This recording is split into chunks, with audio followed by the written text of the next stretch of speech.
I'm going to demonstrate the array function in our software. This allows us to set a certain number of hatch angles. So we've got a graphic here. We're going to engrave this into some aluminum material. So again, just click on the print function here and then print the job over to our software suite. Here's the array function, this little drop down here. So I'll click on the hatch angle array.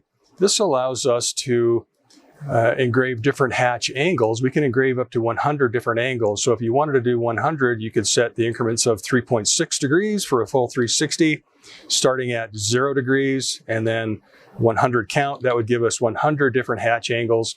That's quite a lot for what we're going to do here. So I'm going to set this to do 36 different hatch angles, and we're going to do a count of 10 there for a full 360. Here I can set the laser parameters as well. I'm going to set the frequency low, maybe set the power at 100 and maybe the speed at about 75 for this one. And then I want deep engraving, so I'm going to run that waveform up to the high point. That'll give us the longest pulse duration at 500 nanoseconds.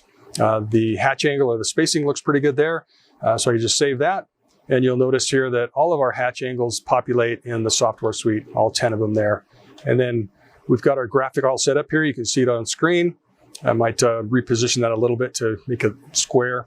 And then I'm going to call this just E for Epilog, and then I'm going to print that over. At the machine, I'm going to do a trace function. And I can use that trace function to help me to align the part a little bit better.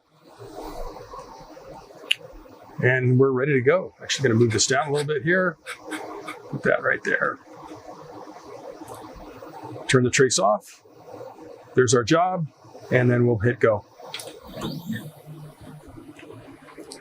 So the engraving is going to happen, and again, different increments, 10-degree increments, but 36 times.